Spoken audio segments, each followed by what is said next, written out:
Oi, meu povo, como estão? Espero que bem, escrevendo bastante. Aqui é a Michelle Bran e hoje nós vamos falar dos caras que podem até ser Chernobyls para alguns, mas a gente não consegue odiar. Ou pelo menos não por muito tempo. Nosso primeiro podcast foi sobre as personagens femininas que deveríamos odiar, mas amamos, e achamos que seria uma boa dedicar um tempo a falar dos caras que deveriam sambar no colo do capiroto, mas a gente adora passar um paninho pelos mais diversos motivos que explicaremos ao longo do podcast. E hoje nós vamos falar do cancelamento ilustres cavalheiros, ou sermos cancelados juntos com eles, eu não sei ainda. E eu, a Diana, a Gabriela e o Felipe. E até breve, agora é com vocês. E aí pessoal, tudo bem com vocês? Comigo aqui está tudo bem. Estou próximo de uma viagem, então esse áudio que eu tô gravando agora numa quinta-feira, tomando, claro, meu cafezinho antes de dormir. Eu consigo tomar café e dormir, vai entender, né? Mas o café não funciona bem comigo, mas eu gosto de tomar. E aproveitando aqui, porque eu vou ficar sexta, sábado e domingo em off, praticamente. Bem, os personagens que eu vou falar, não sabem, eles fazem parte de um filme. E eles já vieram de um outro tema, que é Último Tango em Paris e Irreversível, que são esses dois filmes, né? Eu vou tentar defender os caras, mas é difícil, é bem difícil. É bem difícil por causa da... O primeiro é por causa de uma cena e o outro é pela história em si. Bem difícil defender, né? Um cara que comete algum ato de estupro, pelo amor do Pai de Santo. Acho que alguém que concorde com isso é loucura. É loucura mesmo. Mas eu vou tentar buscar aqui alguns argumentos e vou tentar, né? Juro que eu vou tentar. Mas vamos lá, pessoal. O que eu trago aqui do Último Tango em Paris é o seguinte. Pra mim, o filme, de uma maneira geral, ele é uma obra-prima da cinematografia. Ele foi dirigido pelo Bernardo Bertolucci, ele é um cara bem clássico do cinema italiano. O cara, ele realmente já fez diversos filmes e ele já fez obras-primas bem conhecidas, né? Tô aqui com a ficha dele, pra vocês terem noção. Ele já recebeu nomeações ao Oscar pelo Il Conformista e The Last Emperor, que eu acredito que seja O Último Imperador. Ele também recebeu indicações pelo Último Tango em Paris. Porque o personagem Brando em si, tirando aquela cena escrota que tem do estupro, ele é um americano de meia idade, que está em luto pela morte da mulher, e ele tenta buscar uma nova vida com esta moça, foi a moça que recebeu esse ato, infelizmente. E ele se passa totalmente em Paris, ele vai alugar uma casa, e então ele leva para um local que se chama Casa de Tangos. Não sei se em português de Portugal faz sentido, mas é um local que se faz a dança de tango, e lá ele promete viver uma nova vida com esta moça. Então é um personagem muito cativante. O Marlon Brando, pra quem não sabe, ele foi também um cara muito doido. Quem quiser que eu conte mais a história da vida dele, eu posso contar, porque ele já se relacionou com James Dean. Rapaz, ele se relacionou com James Dean, eles tiveram um casinho assim. E também teve caso com várias outras pessoas, incluindo a Marilyn Monroe. Que, né, é Marilyn Monroe. Ele faz um papel assim incrível, cara. Nesse sentido, assim, ele realmente incorpora muito bem o personagem. Claro, tirando essa cena que é terrível, que até ele mesmo reconheceu.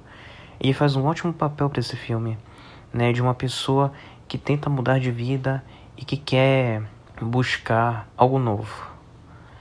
Eu acho que o único personagem que eu vi assim, em sentido de mudar, nesse sentido, e pra mim, nível de atuação, foi só o Al Pacino em um filme que, em português brasileiro, é Perfume de Mulher. Agora, em português de Portugal, eu vou pesquisar aqui pra vocês. Será que é Perfume de Mulher também? Perfume de Mulher. Ou Scent of a Woman, se tiver algum problema de pesquisar.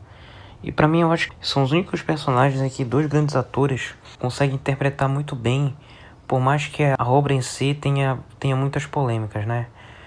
E infelizmente naquela época também era muito normal. Já ouvi histórias e histórias. Sem falar, acho que o principal é de Judy Garland, que também pode merecer um outro episódio em O Mágico de Oz. Que é sério, o que ela passou lá dentro, não tenho nem palavras para serem ditas.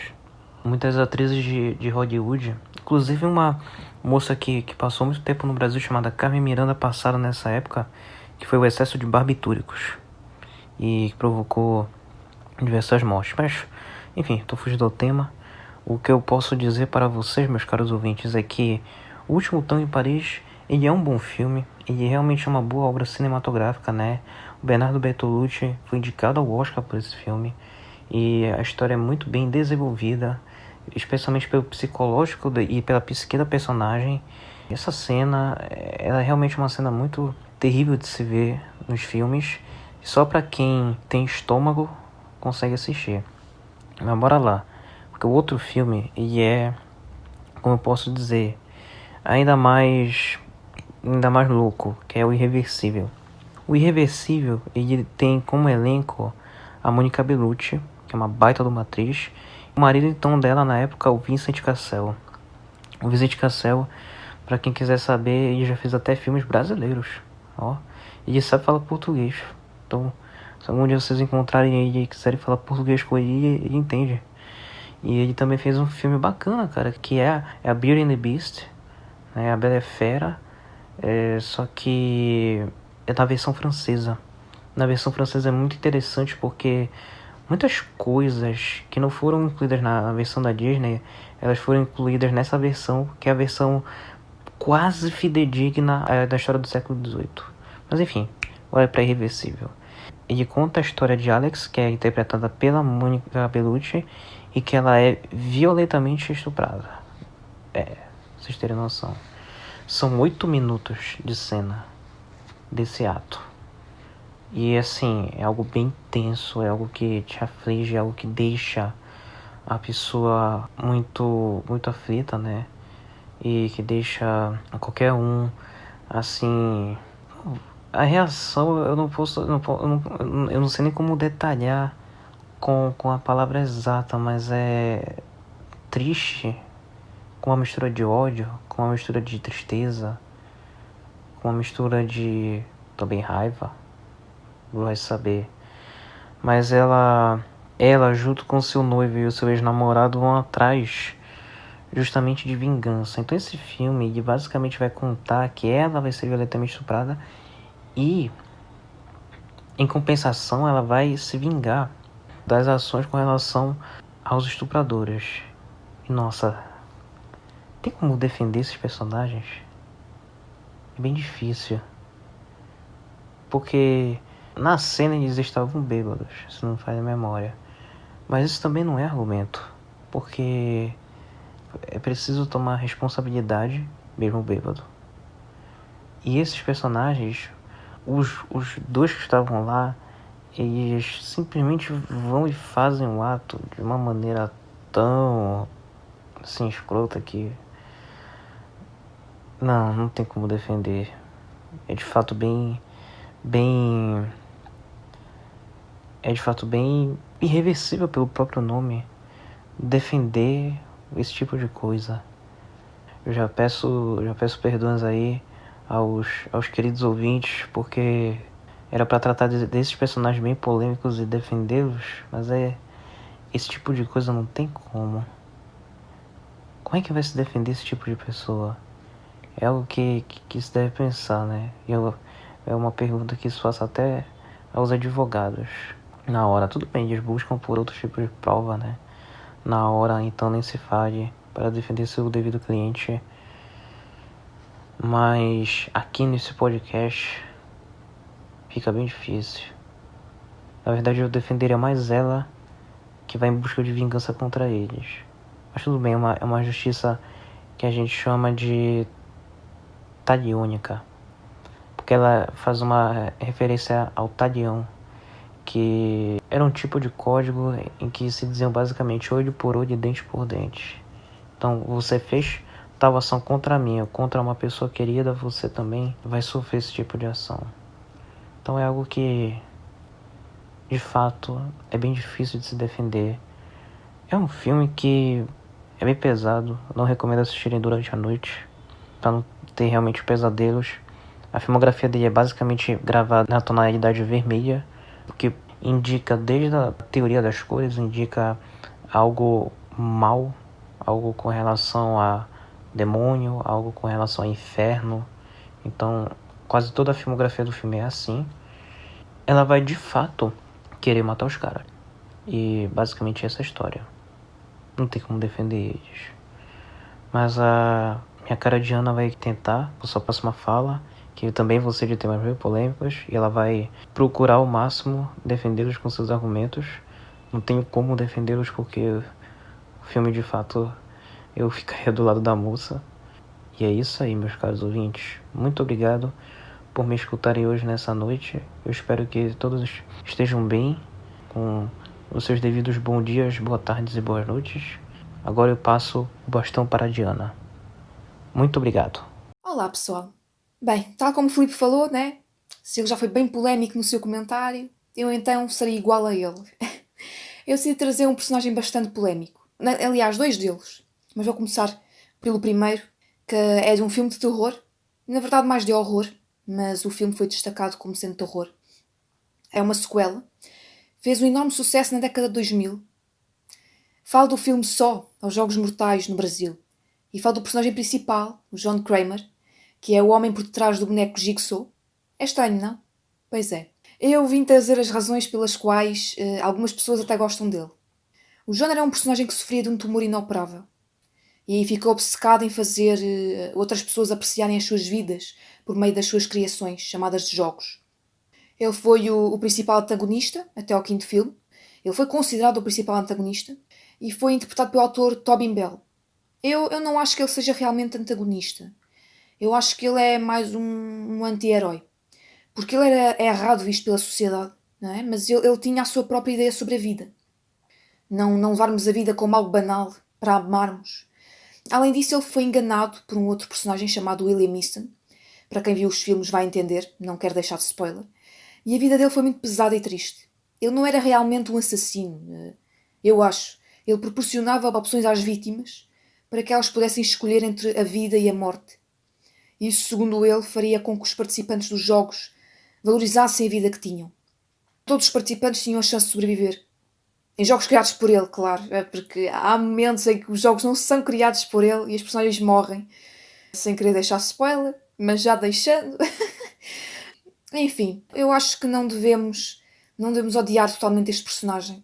E acho que este personagem já é bem polémico. Bem, quanto à segunda personagem que eu trago para vocês, decidi trazer o Money, ou dinheiro, do filme Don't Breathe, um thriller lançado em 2016. Portugal traduziu quase literalmente o título para Nem Respires e o Brasil decidiu colocar O Homem nas Trevas. Money, interpretado pelo ator Daniel Zovato. O ator não é americano, ele é da Costa Rica. Só uma informação. É um ladrão que ganha dinheiro a invadir casas de pessoas ricas na cidade de Detroit, nos Estados Unidos. Ele fica a saber que um veterano de guerra cego ganhou muito dinheiro pela morte da sua única filha e ele e os dois amigos decidem assaltar a casa.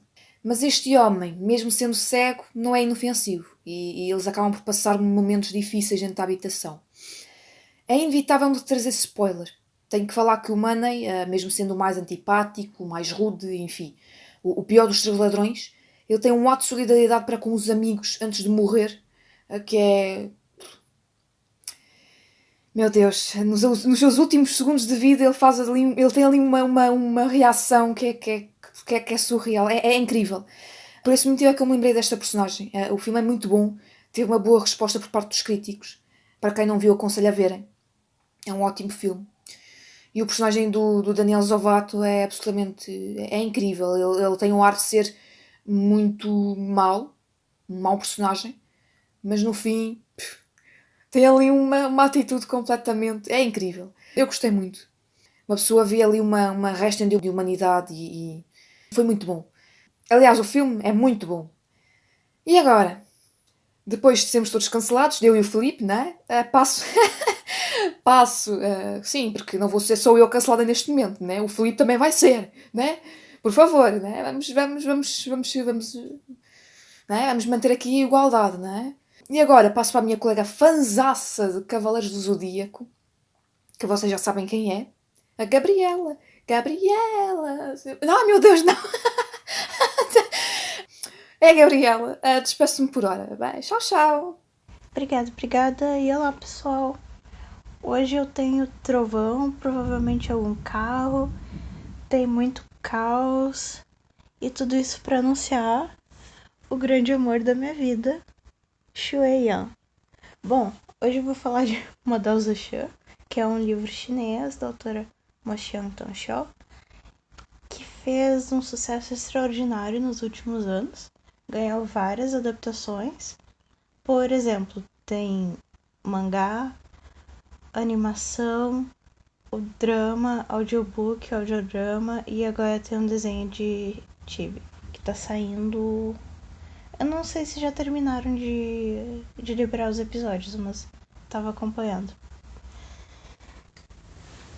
Primeiramente, eu vou deixar aqui super recomendado que vocês leiam o livro. Ele está disponível em português no Wattpad, uma tradução ótima mesmo, sem defeitos. E depois eu recomendo que vocês assistam o drama. A animação não tá completa. O mangá eu não sei se já terminou, eu acredito que sim. E as outras mídias eu não acompanhei ainda, porque eu tô tentando absorver, degustar com carinho, porque, né, é só aquela história, não tem continuação, e a gente tem que se virar com o que nos é dado. Eu adoraria falar dos outros vilões, entre aspas, mas como eu realmente recomendo que vocês leiam, eu não vou dar esses spoilers, porque tem vários e vários plot twists nessa trama. Mas eu vou falar um pouquinho do livro para poder explicar o porquê que eu amo tanto a Xue Yan. E é amor mesmo, não tem outra palavra. Bom, a história principal do livro gira em torno de dois rapazes cultivadores, o Wei Wuxian e o Lan Wangji. E o enredo é basicamente entender que não existe o certo e o errado. E aqui eu vou começar, como eu falei, trovões anunciando o caos. Eu vou começar a falar de uma coisa que me deixa um pouco chateada nesse fandom. Que, bom, eu entendo o entusiasmo das pessoas com romance, porque é dolorosamente bonita a história deles. Só que eu não... Eu fico chateada com o povo não entendendo a moral da história. E fazendo esses julgamentos e principalmente sendo tóxico e agressivo com quem gosta de alguns personagens. E obviamente, como eu sou canceladíssima em alguns lugares, o meu personagem preferido é o Xue Yan. Tá, vamos voltar, explicar um pouquinho da história. O nome do livro é Modao Zhe, que nem eu falei. Em algumas traduções isso vira o grande mestre da cultivação demoníaca. Então, pelo nome, vocês já podem ter uma ideia do que vai se tratar. É de alguém que seguiu pelo caminho não virtuoso, pelo caminho errado, pelo caminho fácil, entre aspas, e encontrou consequências. E esse alguém é o Wei Wuxian. Ele já começa o livro falecido. A gente sabe que ele faleceu. E ele volta à vida por conta de outros esquemas. E ele precisa resolver algumas coisas. E nessa jornada ele encontra o Lan Wangji. Só que ele não sabe o que aconteceu depois que ele morreu. E ele é meio tapado demais. Ele não entende nem o que aconteceu quando ele estava vivo. Só que aconteceu tanta coisa antes dele morrer, e ele acabou indo para esse caminho da cultivação demoníaca, encontrou um fim trágico, tanto no livro quanto no drama. Assim, a morte dele é horrível. Eu posso adiantar que no livro ele foi comido pelos cadáveres que ele controlava. Isso não é bem explícito, mas o corpo dele sumiu, etc. E algumas pessoas procuraram pelo corpo dele por mais de uma década. E onde que entra o Xue Yan nisso? Para começo de conversa, ele foi um personagem criado antes pela mesma autora, óbvio, né? o arco dele era para ser uma história separada, mas ela resolveu incluir nesse livro. E o Shui-Yan, ele segue os passos do Wei Wuxian de algum modo. Ele tem um passado horrível. E tudo bem, a Michelle falou ontem mesmo que não basta... que um passado ruim não é desculpa para certas coisas. E eu concordo. Aqui eu vou ter que repetir isso, que é um mantra, né? Toda pessoa que gosta de determinado personagem de Madara Uchiha tem que ficar repetindo e repetindo que eu não vou sair por aí matando, exterminando famílias. Eu apenas tenho empatia pelo personagem e eu acho ele extremamente bem construído. Eu realmente amo ele. E... bom, você fez umas coisinhas erradas, né? Mas quem sou eu pra julgar? E bom, a moral do livro é basicamente quem sou eu pra julgar. Mas, vamos lá. Quando ele era criança, ele era órfão, vivia na rua. E ele gostava muito de doces. Então, um homem disse que se ele entregasse uma carta para outro homem, ele ganhava doces. E a criança inocente e pura acreditou naquilo e entregou a carta, que obviamente dizia coisas horríveis, e tomou uma tunda desse outro cara. E quando ele voltou para pegar os doces, porque, poxa, eu apanhei, mas vou ganhar doce, né? O outro cara riu dele, empurrou ele, foi embora. E é como se isso não bastasse, né? Coitada da criança, ficou ali com água na boca, vontade de comer bala. Esse cara ainda atropelou o pobre do menino, uma criança de 7 anos, repetindo. Atropelou o menino com uma carroça e quebrou o dedinho dele. E isso criou umas ideias erradas na cabeça dessa criança. Porque ele perdeu a inocência dele ali e ele começou a sobreviver. E ele foi fazendo isso, cultivando e estudando as técnicas que foram deixadas pelo Wei Wuxian. E ele se tornou um homem poderosíssimo, só que do lado errado da coisa. Porque havia aquela sensação de virtude no mundo da cultivação, de honra, face, etc. Blá blá. Mas o Shui-Yan cagou pra isso e ele saiu por aí matando gente. Mas ele começou a matar gente num volume assustador. E uma outra pessoa de um clã poderosíssimo adotou super entre aspas aqui, tomou ele como discípulo. Ele não tinha nenhum elo de amizade, de família, de nada. Ele apenas tinha uma posição mais respeitável. E ele fazia o servicinho sujo que ninguém fazia. E aqui a gente tem alguns detalhes na obra que não é explícito nenhum grau de amizade mesmo entre essa pessoa e o Shui-Yan. Só que a gente tem indícios de que ele fazia um pouco mais do que ele foi contratado para fazer, embora ele nunca fosse admitir isso. É importante lembrar também que essa pessoa demonstrou respeito para com o Shui-Yan e para com as habilidades dele. Só que lembra aquela história do dedinho? Então, ele foi lá no clã dessa pessoa, exterminou todo mundo, deixou um vivo para contar a história e deu ruim para ele. Deu ruim no sentido de que algumas pessoas cheíssimas da virtude exigiram que ele fosse punido, porque aquilo não estava num código de conduta de um cultivador.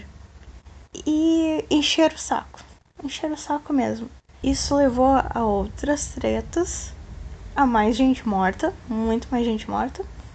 E no final das contas precisou rolar uma punição para não ficar ruim para aqueles lá e etc. E o Shui-Yan acabou sendo acolhido por uma pessoa que cuidou das feridas dele, alimentou ele e deu tudo que ele nunca teve na vida. E isso é totalmente explícito. Assim, eu não falo nem que seja um amor romântico,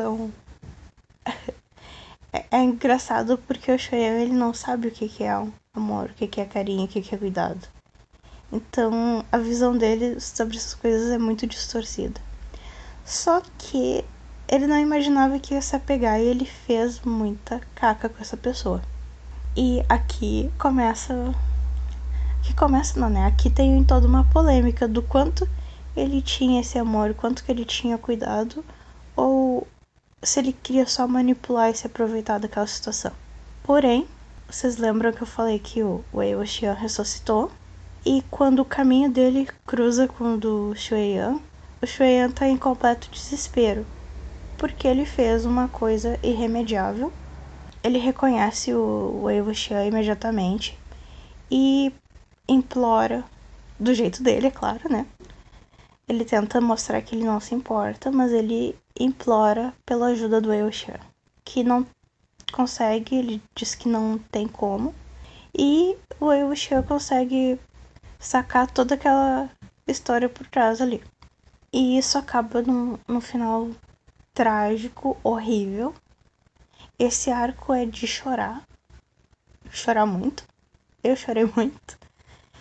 Embora eu goste demais dessas pessoas a quem o Shui-Yan machucou e desgraçou, eu não tenho como deixar de gostar dele.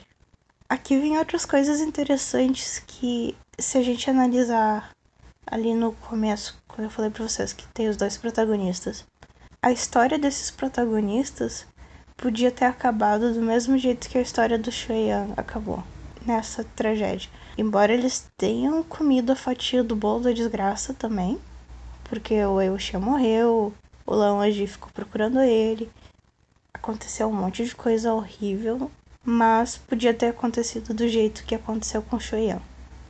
Aqui a gente tem uma outra face da coisa, porque o Wei Wuxian, ele tecnicamente também fez o que o Shui-Yan fez. Então, ele matou milhares de pessoas. Tudo bem que eles estavam numa guerra, tinham um propósito, entre aspas. E ele usava os cadáveres pra lutar como se fosse o exército dele. Ele comandava os mortos. Bom, como é que eu vou dizer que isso aí também não é muito bom, mas o pessoal passa um pano desgraçado pro Wei Wuxian porque tem a historinha de amor e isenta eles das culpas, assim, isso me incomoda bastante. Porque são as mesmíssimas pessoas que tacam pau nos outros vilões. O que mais que eu posso falar? Aquilo que eu falei do começo também, sobre o quem é você para julgar, o Shui-Yan, ele faz algumas observações muito interessantes. Tem um diálogo muito bom que alguém chama o Shui-Yan de nojento. A pessoa diz assim: Shui-Yan, você é realmente muito nojento. E ele ri. É por isso que eu odeio você. As pessoas que eu mais odeio são aquelas que dizem ser certas, que acham que têm virtude, que são estúpidas, inocentes e são idiotas como você, que acha que o mundo é melhor só porque você fez alguma coisa boa. Você acha que eu sou nojento? Ótimo! Por que eu me importaria se alguém acha que eu sou nojento? E bom, essa é uma crítica muito forte também no livro. Tem outros personagens que eles tentam ir por esse caminho do eu sou justo e tudo mais, só que a justiça só vale do ponto de vista deles. Por exemplo, que nem eu falei ali da guerra, se a pessoa é cruel com os inimigos, etc., eles acham que isso tá justificável porque tá numa guerra. Mas eles não levam a motivação pessoal dos outros como uma razão verdadeira para alguém agir e demandam punição e ficam com essa ladainha aí, encheção de saco, mas não conseguem olhar para os próprios defeitos. Uma das coisas que mais me choca, assim, no bom sentido, é justamente o Lan Wangji, esse outro protagonista, que ele é uma pessoa certíssima, assim, ele é chato de tão certo que ele é. Ele é de uma família que tem 4.000 regras escritas numa pedra, e ele segue todas elas, sabe todas de cor. E mesmo assim ele começa a entender que as coisas não são pretas e brancas, que existe todo um mundo cinza no meio daquilo. E eu não acredito que o Shui-Yan seja totalmente ruim. Ele não teve as oportunidades que muita gente teve, que nem o próprio Wei Wuxian, que também era órfão, que vivia na rua, que comia lixo, que disputava com cachorros de rua com lixo. Ele foi adotado por uma família e mesmo assim ele acabou num caminho ruim, mas, de novo, ele tem aquela motivação do estar fazendo o certo, entre aspas. Enquanto Cheyenne, não. O discurso dele de as pessoas acham que estão certas é justamente no sentido de onde que vocês estavam quando eu, uma criança, estava sofrendo. Porque as pessoas que acham que estão fazendo o bem pelo mundo, elas não conseguem ver o mundo como ele é. Elas têm uma visão muito inocente. Elas não conhecem a maldade e esse sofrimento, porque elas vieram de boas famílias, elas foram ensinadas daquele jeito e elas ignoraram a miséria dos outros por muito tempo. Eu vou falar aqui de novo. Eu simplesmente amo essa história. Eu espero que vocês leiam para eu poder ficar falando sobre isso por horas. Tem muitos outros personagens assim, aprofundíssimos. E tem muita teoria bacana, tem muita coisa legal. Eu já falei demais, eu realmente posso ficar falando dessa história por dias. E eu sempre vou achar alguma coisa nova pra ficar catucando ali. Mas eu vou deixar a Michelle falar e vou deixar vocês em paz. Muito obrigada pela atenção. Pra quem tá lá no grupo, eu vou deixar um vídeo com a música tema do Cheyenne da série. Que, nossa, que coisa mais linda. Essa série é fantástica e por mais que ela tenha uns efeitos toscos, por mais que ela seja extremamente censurada, porque né, é uma série chinesa sobre um livro de romance gay, mas assim, ó, vale muito a pena assistir. Eu só recomendo que leiam um livro antes para poder entender o mistério, porque no drama eu não sei se eles censuraram, se não podia ter zumbi. E ficou meio estranho, assim, a história da espada e blá blá blá. Mas leiam o livro, assistam a série, assistam a animação. Assistam comigo, eu assisto de novo. Mas repetindo, pra quem tá lá no grupo, eu vou deixar um linkzinho pro vídeo pra vocês se deliciarem com essa música. Pra quem não tá no grupo, vocês podem olhar aqui nas nossas informações e acessar a página, acessar o grupo e ficar conversando com a gente por lá. Beijo e Michelle. Obrigada, Pi. Olha, o cancelamento vem, senhoras e senhores. Eu tô sentindo. Hoje o cancelamento sai. Bom, eu escolhi apenas um personagem, porque eu fiquei com medo de os níveis de radioatividade do podcast tornarem necessárias a utilização de uma roupa especial para vocês conseguirem ouvir. E, bom, eu vou falar de um personagem de uma série que pouca gente viu, pelo menos até onde eu sei. Mas eu gostei bastante, que é a versão de 2009 de Robin Hood, na BBC. E eu não ia dar spoiler originalmente, mas é uma história que já foi recontada 1000 vezes. Então meio que todo mundo já conhece, pelo menos o básico, né, da lenda do cara que roubava dos ricos para dar aos pobres. Obviamente não é dele que eu tô falando, né, embora eu tenha uma visão diferente do personagem da maioria. Pra mim, ele não roubava dos ricos para dar aos pobres, ele só pegava os altíssimos impostos que os pobres pagavam e devolvia para eles de uma forma muito melhor e mais eficiente do que qualquer governo jamais fez ou faria, né? Ou seja, ele não é ladrão, ele é só libertário, né? Mas bom, enfim, eu vou passar pano hoje que eu vou citar o Guy of Gisborne, um personagem interpretado por um dos meus atores preferidos, o Richard Armitage, que disputava com o Robin o coração da Lady Marian. E aqui eu já começo os meus atentos, né? Porque se eu sou a Marian, o Robin não tinha a menor chance, a história seria totalmente diferente. E bom, né? O cara já passa boa parte da trama numa zona meio cinzenta, né? Ao mesmo tempo em que ele é todo snob, né? Trata a galera assim, olhando meio que de cima e cumprindo com mãos de ferro sua função de manter o povo de Loxley na linha. Ele fica todo bobo perto da Marian, todo derretido, e ela engana ele horrores, fingindo que se importa, agora não dá a mínima, coitado, né? Quem nunca, né? Não, mentira, deixa pra lá. A série passa um tempão nesse triângulo meio torto, meio esquisito. Ela tem um relacionamento com ele, depois termina, vai pro Robin, volta pro Guy.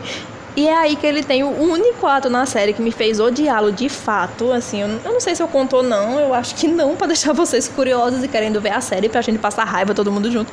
Isso foi, no meio da segunda temporada ele faz uma merda colossal, né? Mas na terceira e última temporada da série, o personagem ele meio que cresce, segue outro caminho totalmente diferente do que eu tava pensando, em boa parte motivado pelo sofrimento das consequências desse absurdo que ele fez na temporada anterior. Eu não vou dizer que ele se redime, por isso ele virou um santo, né? Até porque se eu fizer isso, a titular da delegacia da mulher mais próxima vem bater aqui em casa. Mas eu gostei muito de como ele se desenvolveu a partir dali. Eu tava esperando que todo o amor que eu senti por ele um dia na série fosse acabar por completo, mas ele me conquistou de volta em partes com algumas atitudes, né? E acabou salvando muitas vidas no processo.